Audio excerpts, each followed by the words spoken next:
Hello, this is our second lesson for multidimensional systems. Our second lesson on multidimensional systems will continue the first lesson. As I told you in the previous week, when we study multidimensional systems, a necessary introduction on systems theory and on signals theory is will need because you cannot understand multidimensional signals and you cannot understand multidimensional systems if you do not understand one-dimensional signals and one-dimensional systems.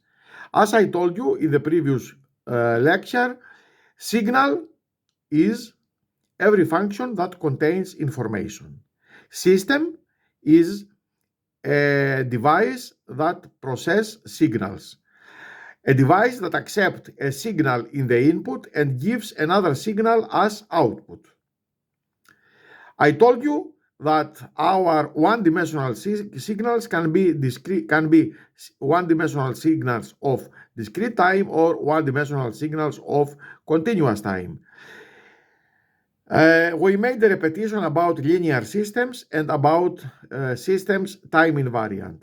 When we have a linear time invariant system, we call it LTI. Discrete time is our signal if it takes values at discrete moments of time. Otherwise, our signal is called continuous time signal. A continuous time signal needs for its processing a continuous time system, and a discrete time signal needs a discrete time. A discrete time signal needs a discrete time system to be processed. A very important operation is convolution. As I told you in the previous lecture, a convolution is defined by the equation 2.8. When you have two signals of discrete time, the convolution is defined as follows. Convolution of two signals is defined as follows in the equation that you see here. This is how we define the convolution of two signals. Note that this convolution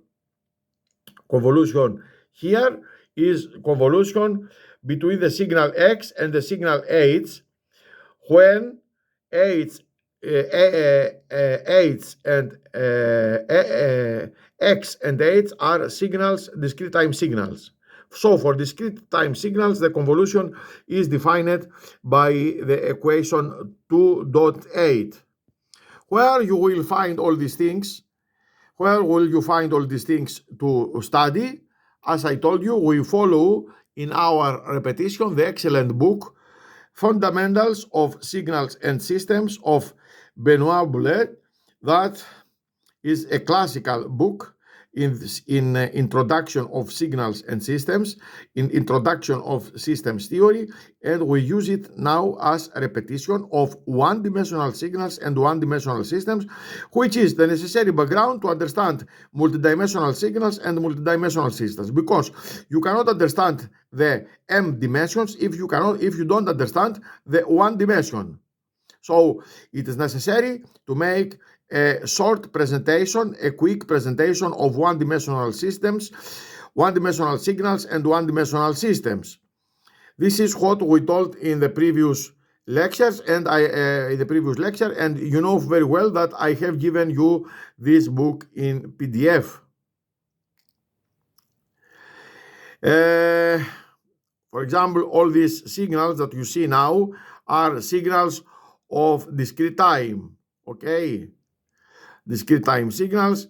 Here in figure 1.4, you can see a continuous time signal, while in figure 1.5, you will see a discrete time signal, while in the figure 1.4, a continuous time signal. And very important for us is the concept of convolution, and we will make special emphasis in the concept of convolution. So we defined the concept of convolution in the previous lesson, and we repeat today. And the convolution for one-dimensional discrete time signals is defined by this equation. This equation 2.8. The equation 2.8 defines the convolution for discrete time, linear time invariant systems. But this convolution has some properties. One property is the commutative property. Commutative property is that V convolution W is equal to W convolution V. This can be proved here very easily in the equation 2.10. In the equation 2.10, you can see that the commutative property of the convolution operation, associative. Associative means that very easily, associative is V convolution W convolution Y is V convolution of the convolution Y convolution V. Distributive is this property. X convolution of the sum of V plus W is the sum of X convolution V plus X convolution W. It is the property 2.12.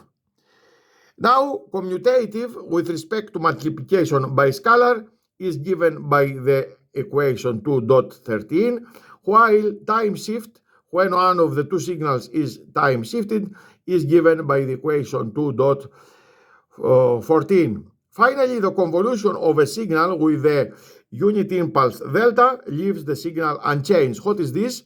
This is that delta is the neutral function in convolution. That means that if you have a signal, for example, the signal x, and you make convolution with the function delta, then x convolution delta is equal to x. That means that delta leaves the signal unchanged. What is delta? Delta is delta signal or Dirac signal, means delta is equal to 0 for every n except for the n equal to 0, where you have delta equal with 1. Please, I told you to study the first 60 pages of this book. About now convolution for in your book. In the book, you can find some very nice examples of convolution. Please study them. And what is the convolution in the case of continuous time signals? In the case of continuous time signals, you have the equation 2.27. The equation 2.27 is the definition of convolutions when you have continuous time signals. And for continuous time signals, you have exactly the same properties: commutative, associative, distributed, commutative with respect to multiplication by a scalar, and finally the convolution of any signal with delta function of Dirac leaves the signal unchanged. What is delta? Delta is the function of Dirac. Delta function of Dirac. Delta is equal to 0 in every point except in the point 0 where delta is infinite. Look, for continuous time signal, delta is infinite for t equal to 0, while for t equal to 0 for discrete time signals, delta n is equal to 1. But for continuous time signals, delta is infinite. Integral minus infinite to plus infinite delta t dt is equal to 1. So delta in continuous time signals is 0 in every place, in every point, is infinite for t equal to 0, and the integral delta t dt from minus infinite to plus infinite is equal to 1. Why convolution is so important? We will see later that if you if you have a system and the input of this system is the delta function, then the output of this system is the so-called H, is the impulse response, which is always symbolized with the English letter H. And you will see that it can be proved very easily that for linear time invariant systems, the output for every signal, the output is the convolution of the input with the impulse response. Again, what is impulse response in a system? Impulse response in the system is the response of the system if your input is the function delta. So this is very useful because every other signal for linear time systems, if you have input, if you have as input a signal, for example, x of t, you have a signal, so the output will be convolution of the input with the impulse response. This is why, this can be proved, of course. This is why for the linear systems, the convolution operation is so important. In your book, you can see various examples. For example, here, the distributive property of LTI systems, where it is very useful that X convolution H1 plus H2 is X convolution H1 plus X convolution H2 associative property. How you can interpret these mathematical properties for linear time invariant systems, you can see here in the page 76 of your book. Invertibility of the systems, invertibility, how we can have for one system, how can we have the inverse? You can have invertibility in a system if you can find, if your system has impulse response H and you can find another function such that H convolution H1 equal to delta. In this case, your system is invertible. Now, Bibo stability of LTI system. A system is Bibo stable if for every causality, 1 minute. Causality. Recall that the system is causal if its output depends only on past and or present values of the input signal. Specifically, for a discrete time LTI systems, this requirement is that Yn should be depend only on xk for k greater than n. Thus means that looking back at the convolution of the equation 2.8, the impulse response should satisfy the equation h in n minus k equal to 0. And this is the causality of an LTI system. Now, what is Bibo stability for LTI system? Bibo, what does it mean Bibo here? Bibo means that if your system, if your signal in the input is bounded, then your signal in the output must be also bounded. And if this happens for every pair of input and output, then your system is Bibo stable. Bounded input, bounded output stability. Here you can prove that a necessary and sufficient condition for bounded input, bounded output stability is the condition of the equation 2.40. The equation 2.40 means that a system 2.40, a discrete time LTI system is Bibo stable if and only if this summation of H, what is H? It's the impulse response. And what is impulse response? Impulse response is the response of your system when your is the response of your system when the input is the function of delta. The same analysis applies to continuous time LTI systems for which Bibo stability is equivalent to integral absolute value of ht dt, integral from minus infinite to plus infinite, to be bounded. not to go to infinite. So equation 2.40, and this is very, very important. This is very, very important. Our system is Bibo stable if and only if you have this. The sum from minus infinite to plus infinite of all these absolute values of 8, all these values, absolute values of 8, to be uh, to be uh, to be smaller than infinite. So this is the condition. This is the condition.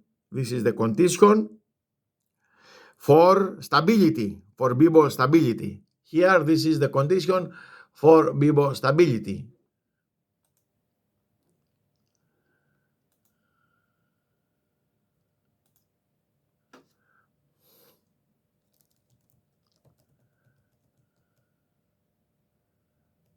Okay, this is the condition for Bibo stability. If you have this condition, then the system is stable.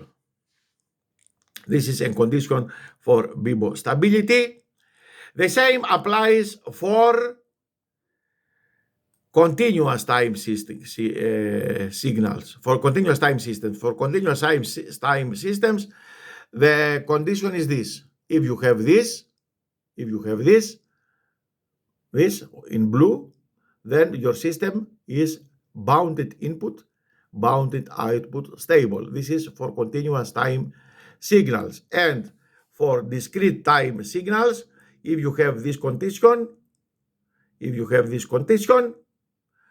then this condition in blue, okay, this condition in blue is necessary and sufficient condition for your system to be stable. Please, I insist in this condition because a similar condition exists in multidimensional systems. So for one-dimensional systems, you have this condition when you have a discrete time signal, while when you have a continuous time signal, the condition is this.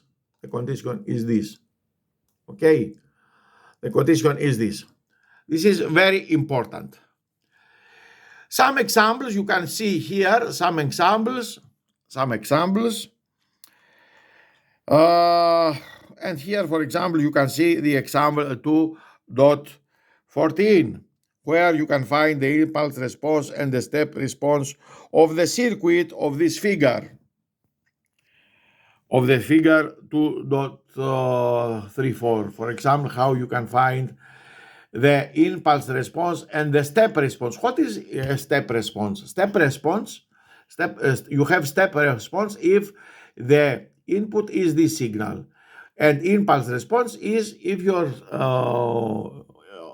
circuit has as input the function delta of Dirac. Okay. All these things are very useful, and you can see some very nice exercises in the chapter 2 of this book.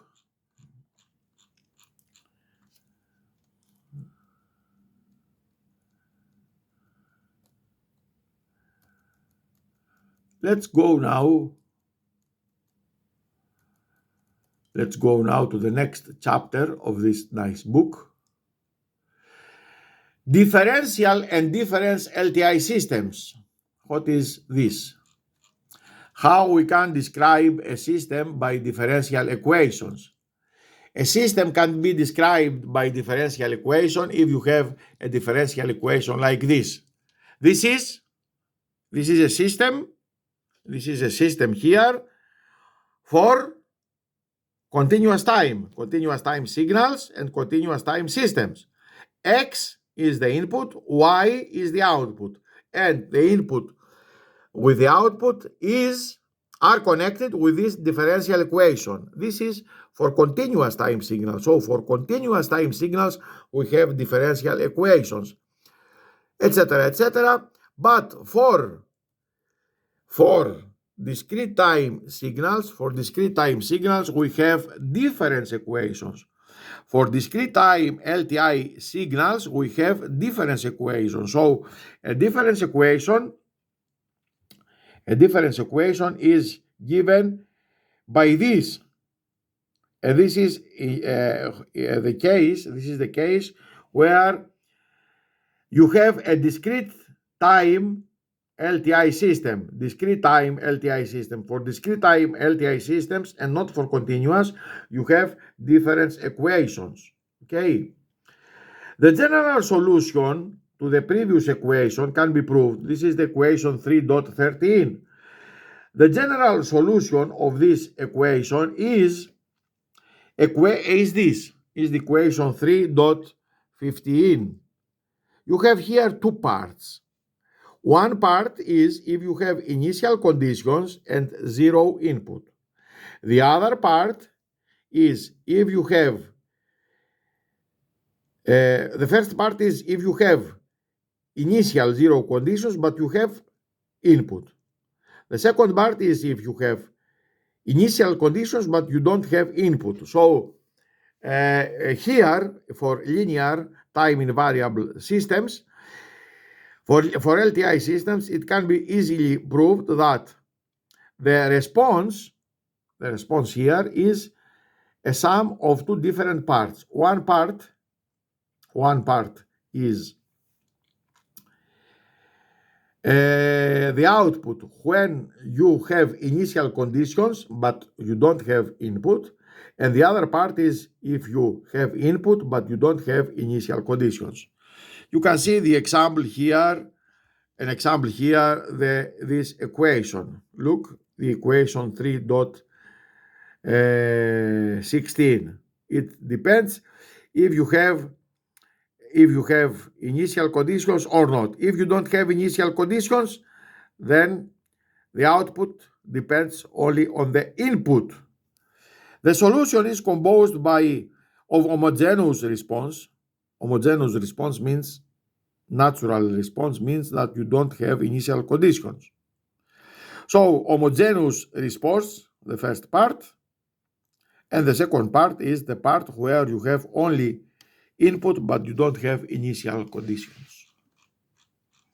Some examples are here and you can read these examples. Recursive solution. In the discrete time case, we have an alternative to compute yn. We can compute recursively using equation 3.13. We are always in the book that I sent you in the email in the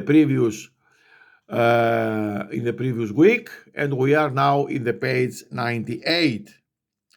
Note that this remark, and here you can find a solution of this equation. The mathematical details exist here and you can study them in the book.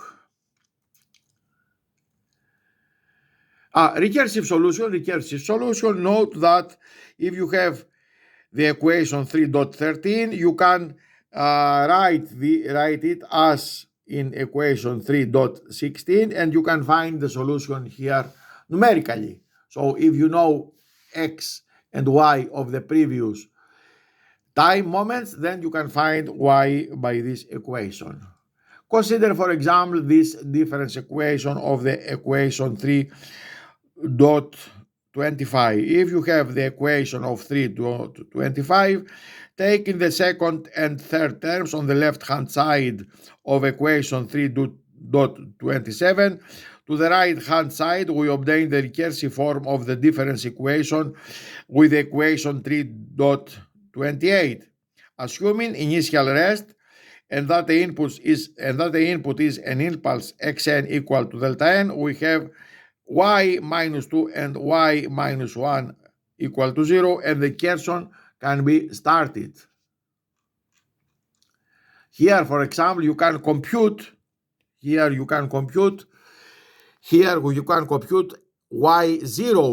Y0 can be computed by the previous y minus 1 and y minus 2, x0 and x minus 1. And then if you know y0, recursively, if you know y0 from here, if you know y0 from here, you take this y0 and then you can put it here and you can find y1. Similarly, if you find y1 from here, you put y1 here and you find y2. Similar, you can find y2, y3, etc. The writer, the author of the book here has a MATLAB program, and if you want, you can study it. But in our course, we don't examine and we don't teach the MATLAB programs. It is only if somebody wants to take an idea. Something similar, not similar, yes, similar, exactly similar, we have in discrete time case. So for continuous time, for discrete time case, for discrete time we have this. For discrete time we have this 3.13. This is for discrete time, the equation 3.13. But for continuous time we have similar situation, but the difference equation will be differential equations. So for continuous time system, you have this. Y is the output and X is the input. It is you can understand now that if you have this equation in your book, is the equation 3.13. If you have this equation, the equation 3.13, the response, the output, also contains two parts. One part is the part where the initial conditions are zero, but you have input, and the other part is that the initial conditions are not zero and the input is zero. So you have here two things: the initial conditions and the input. The output is the sum of the output that only the initial conditions cause, and the output where only the input without initial conditions causes. Not output, the input. So every time the output is sum of two things: the output if you have only initial conditions, and the output if you have only input in the signal without initial conditions. Sometimes you can, and here you can see the proof. You can see the proof here. You can see the proof here about these things, because these things are not arbitrary. Always we have the proof, and the proof exists exactly. The proof exists here. As I told you, here we have this, and we don't make more mathematical details, because here we mainly focus to discrete time systems and not so to continuous time systems. All these things exist in the page 103, 104, etc. Please study them, and if you have questions, send me email.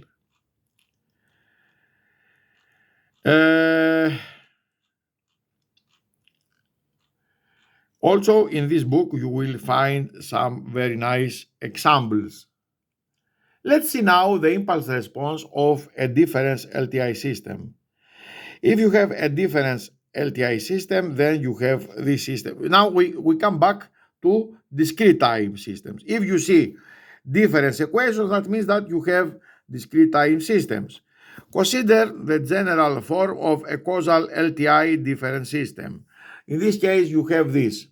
We briefly discuss one method to obtain the impulse response of this general causal LTI difference system, initially at rest. It is similar to method 1 for a continuous time differential system, but it is simpler as there are no integration involved. Of course, we don't have integration here, we have sums. First of all, we replace the whole right-hand side of the difference equation by delta n. Delta because delta is here in this equation, in the equation 3.60. You must put x, instead of x, you must put delta. Second step, find initial conditions of yn at times n equal to 0, minus 1 plus 1 for homogeneous response starting at time n equal to 1. Third, calculate the homogeneous response HA to the homogeneous equation with the initial conditions. 4. Finally, calculate Hn as a linear combination of the current and dilated versions of Hν according to the right-hand side of the difference equation 3.60.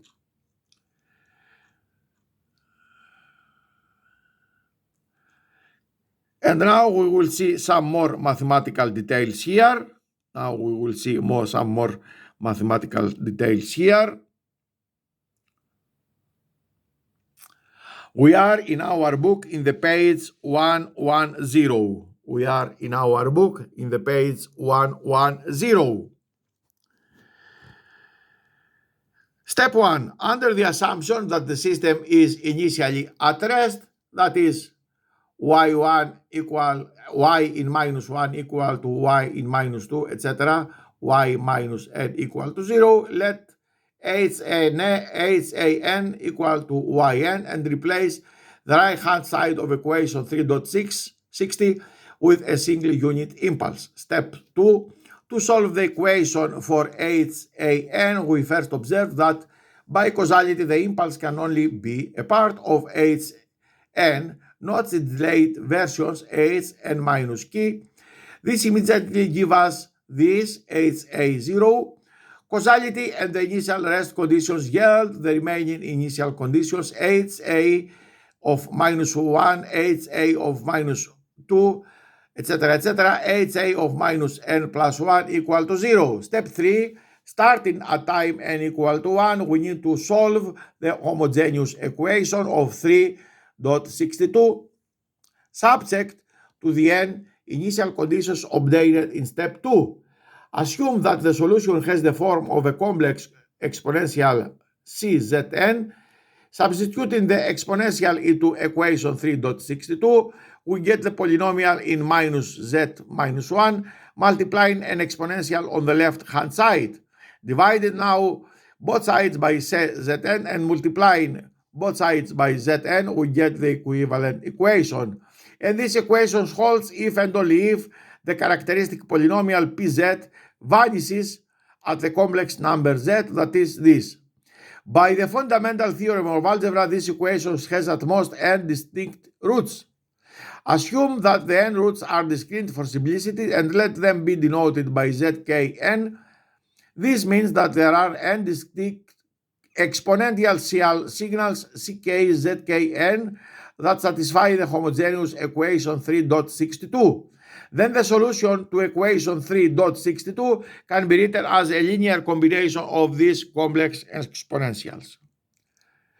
The complex coefficient sec k n can be computed using the initial conditions.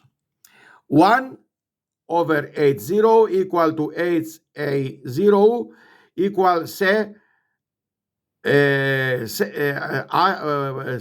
ck. And you have these equations, and this set of linear equations can be written like this. This van der Monde matrix of the right-hand side of equation 3.65 can be shown to be non-singular. Hence, a unique solution always exists for CKS, which gives us the unique solution HAN through equation 3.65.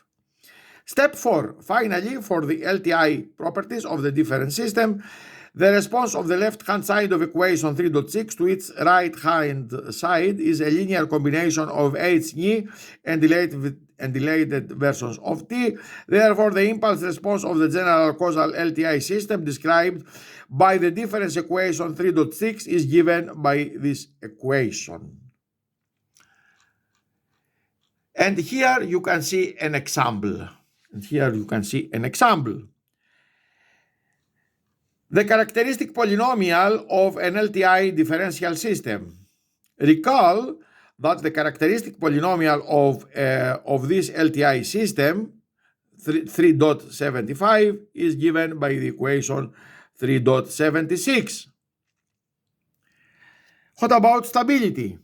It can be proved very easily that we have proven that if this integral has upper bound, then the system, this is necessary and sufficient condition for your system to have stability. This can be simply, can give us that you must have the real part of characteristic polynomial.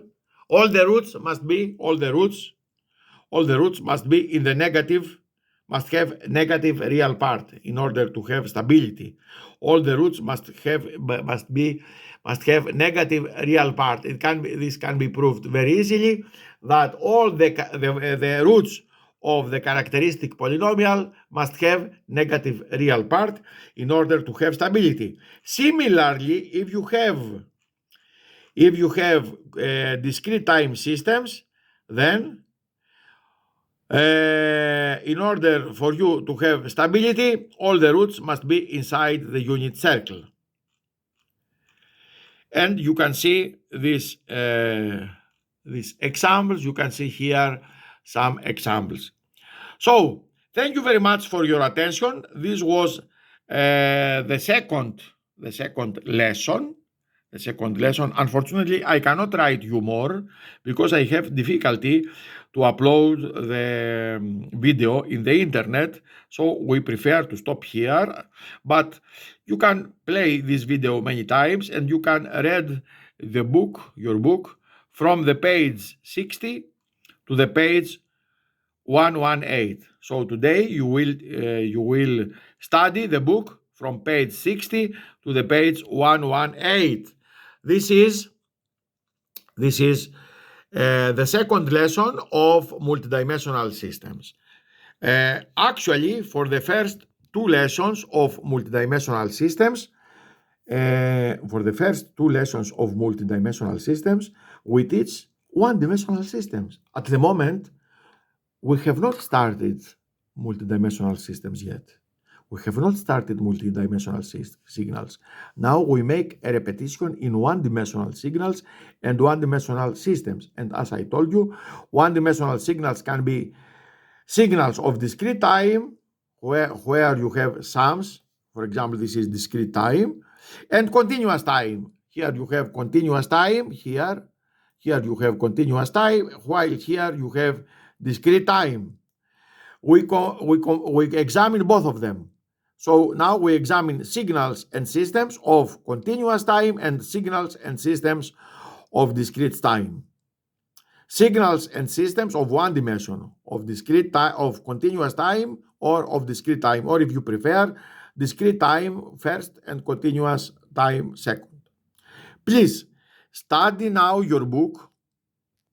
What book? The book that I send you by email. In the first lesson, I presented you the pages 1 to 60, and the second practically from 60 to 120, or as I told you, 118. So from this book, from the first page until the page 60, was your first lesson, until the first two chapters, until the page 60. Okay, until the page 60. Until the page 60, it was our